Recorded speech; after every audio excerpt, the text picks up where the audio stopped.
Hello, thank you. I'm just going to wait a couple more minutes for people to trickle in, hopefully join us for our little Saturday afternoon chat here. I'm Pete Perry in Washington, D.C.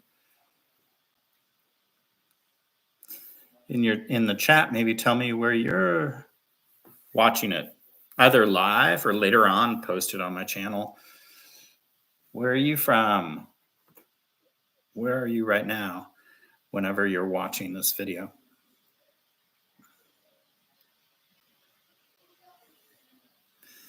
It is 12:15 here in Washington, D.C., what I often call the belly of the Beltway beast. I had a blog for a while called The Belly of the Beltway Beast. You can probably still find it there on Blogspot.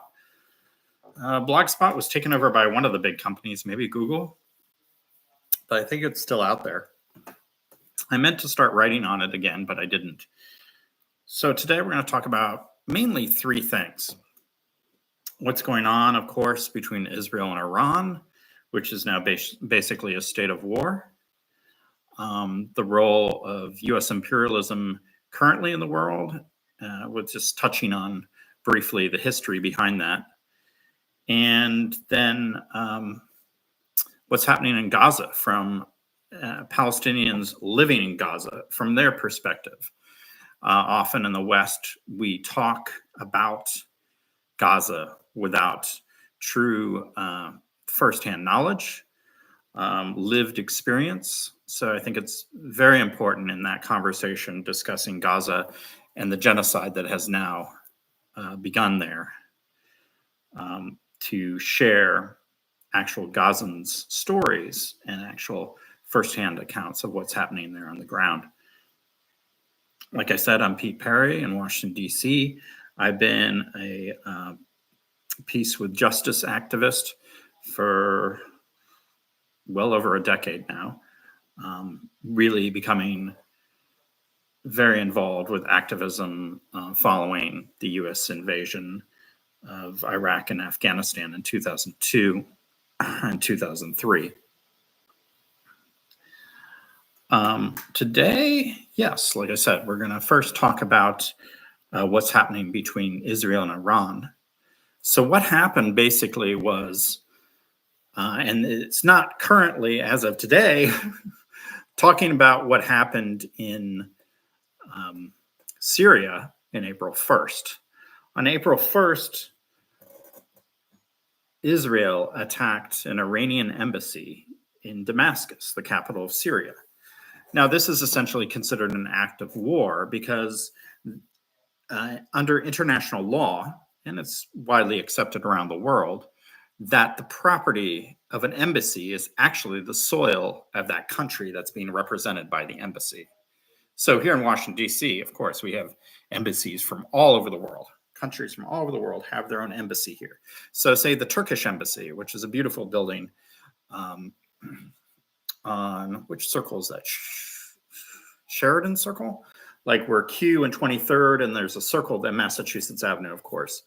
There's a circle there. And so Massachusetts Avenue comes down, and I think, no, maybe it's 25th Street comes up, and there's a circle there. And on a corner right by the circle and close to Q Street is the Turkish embassy. So the Turkish embassy is actually property of Turkey, considered Turkish soil when you go into the embassy.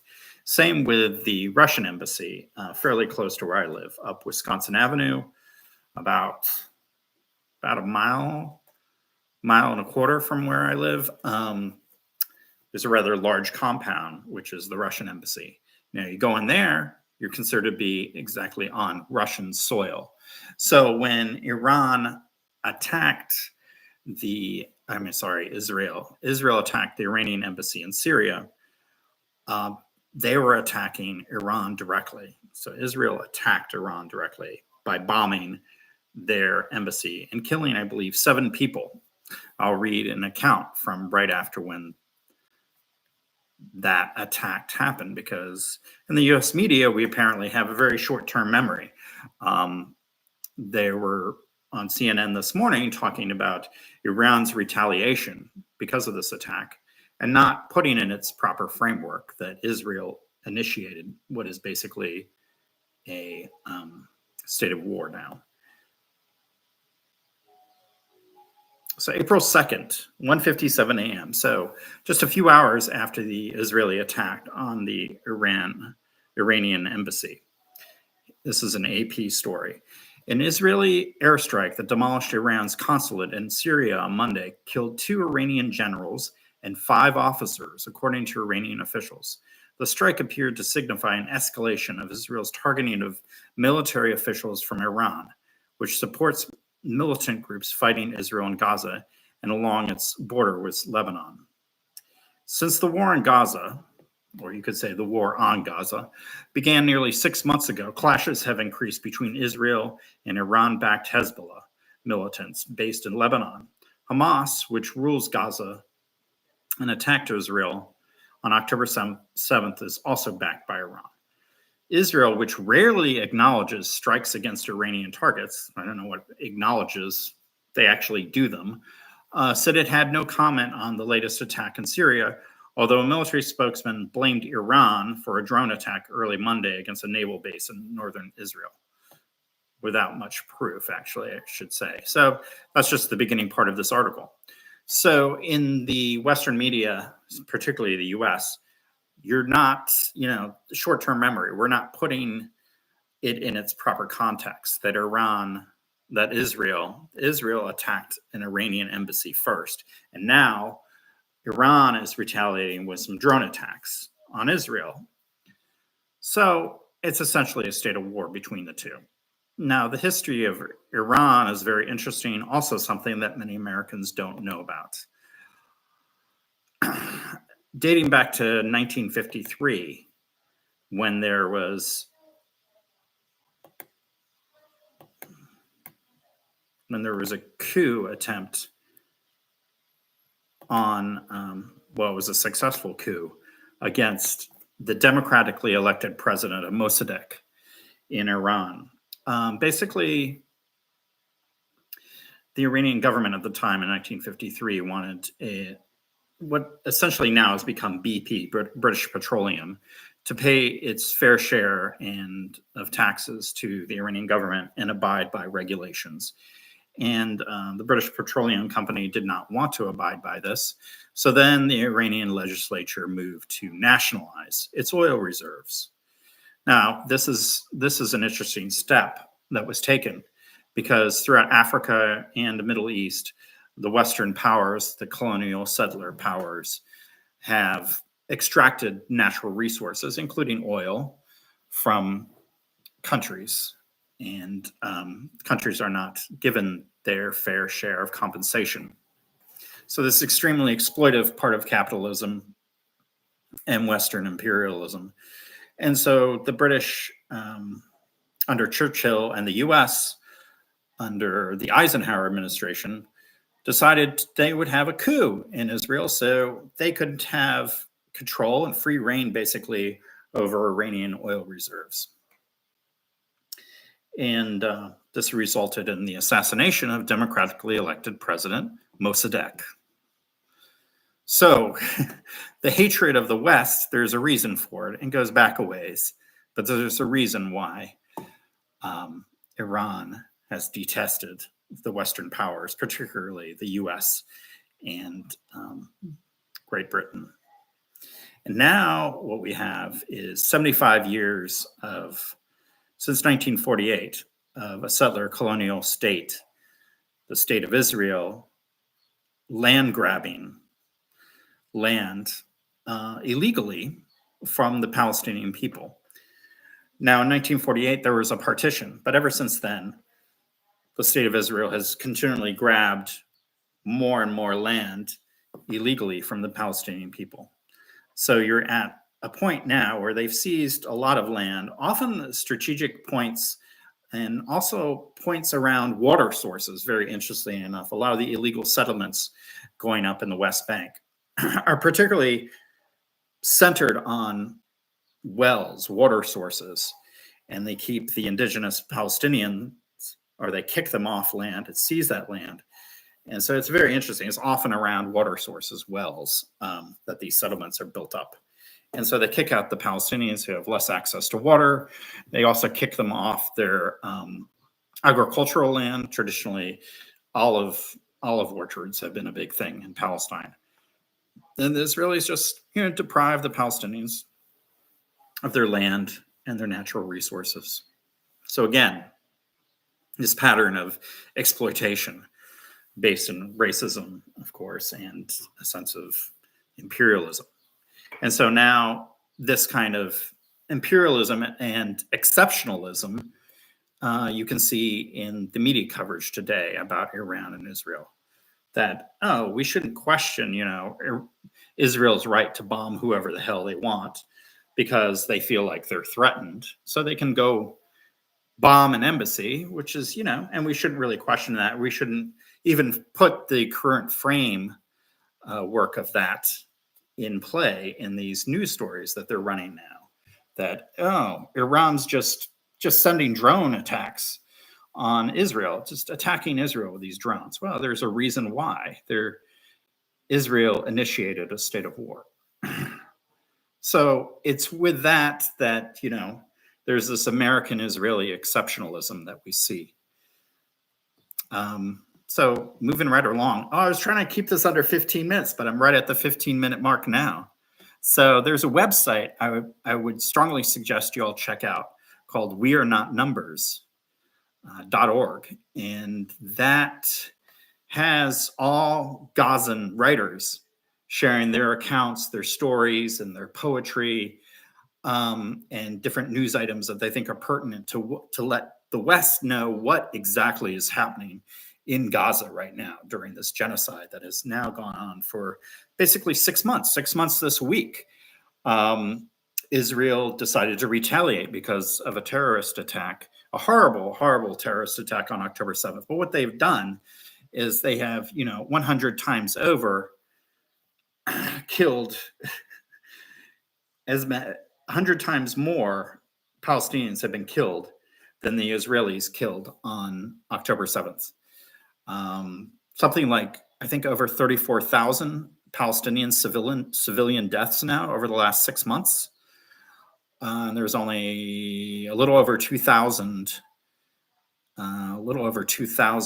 Israeli deaths in the terrorist attack on October 7th. So now 6 months of this, a little more than 34,000 civilian deaths, half of those children, Palestinian children, have been killed. So basically we have this fascistic policy of decimation, of really collective punishment, which was the Nazi way, of course. You do collective punishment or you try and wipe out an entire group of people. So that's what is happening. It is genocide that's happening in Gaza now. A friend of mine, she's a Gazan, Palestinian Gazan writer and wife and mother, Isra Muhammad Jamal. And she sent me a little report today. I got to turn up the volume. She's reporting on the conditions there in Gaza currently. So let me play this for you. Hi, I'm Isra Muhammad Jamal, a Palestinian refugee living in Gaza, in Rafah in particular. I'm a writer for We Are Not Numbers. It's difficult to talk about the situation here in Rafah in a few words or any short voice record. The situation here is difficult and unbearable. We are suffering from the random target in any place here in any time, not knowing what is going to happen in any moment. The Israelis threatening us every time that they will attack Rafah. Here in Rafah, we are suffering from the missing of the electricity. We are suffering from the unhealthy water. I myself suffering from a stomach ache because of the unhealthy water and the unhealthy food, and many others here suffering from the same problem. what I can say that what I we do our best to support each other, to help each other to be stronger. But really, we are normal people. We don't have any superpower. We can't stand this more. We are like you and any other a person would like to be in safe. We can say that it's okay, we can adapt with this. No, we can't adapt with this situation.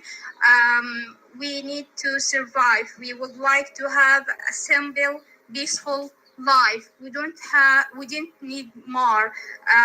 The infrastructure here totally destroyed. My children put their things in their bags, waiting any announcement in any time that tell us go out of your home. It's difficult feeling. I can't protect my children. I can't tell them that it's okay and things will pass okay, because I know it won't happen, and I don't know whether it will end soon or where or when it can be ended.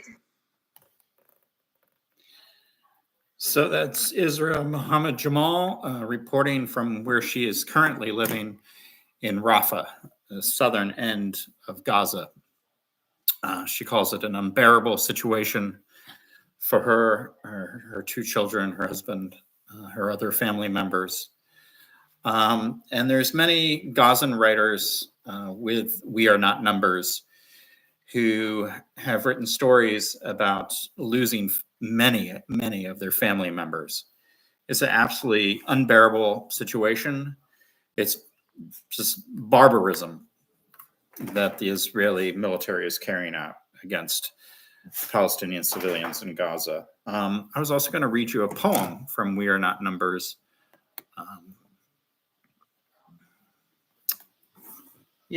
So this is written by Bassam Darai. Let's see. Basman Darawai. So let me read you this poem. He has also lost family members, and he's one of the writers. Mostly he does poetry for We Are Not Numbers. Again, the website is wearenotnumbersaltogether.org. Wearenotnumbers.org. What if? Pages of history drip with my blood and my grandfather's tears for his murdered olive trees. You penetrated her body with the bucket teeth of your bulldozer and uprooted her to death in front of his eyes. This happened before I was born, long before the 7th of October. But what if I didn't resist at all? Would the Nakba never have happened? Would the Nakska never have happened? Nor the Sabra and Shatila massacres? Would the killing that led to First Intifada never have happened? I wasn't born yet, so remind me why you committed the Nakba, the Naksa, Sabra, and Shatila, all the oppression since the First Intifada.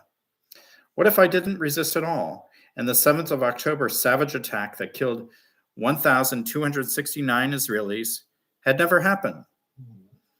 Wouldn't the 6th attack that killed more than 23,000 Palestinians have happened anyway? Eventually, little by little, if not all at once. And what about the previous 5 assaults and endless escalations?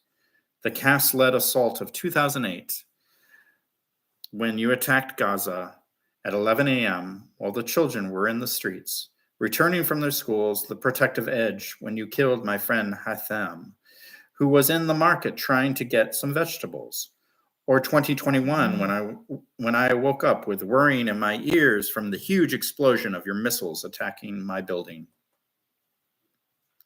What if I didn't resist at all? Would you then recognize me as human?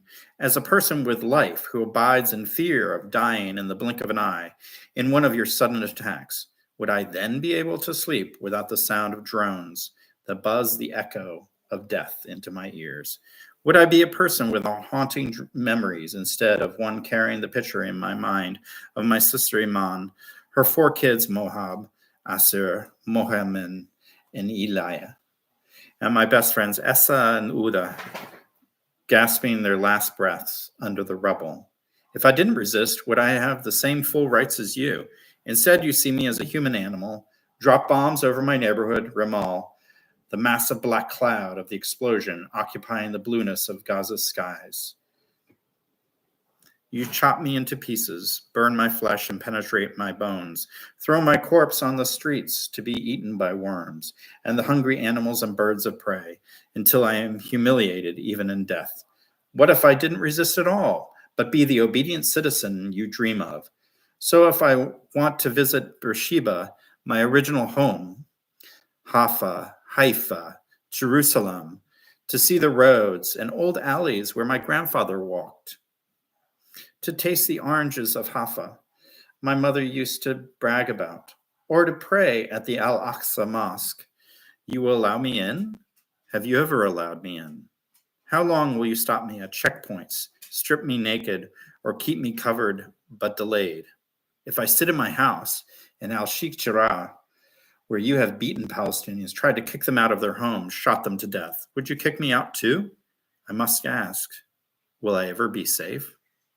How many pieces will you amputate from me and the body of my land? So that's a great poem. What If by Basman Durwai. So check out We Are Not Numbers, and I will do my best to be here next Sunday at the same time. Thank you for joining me.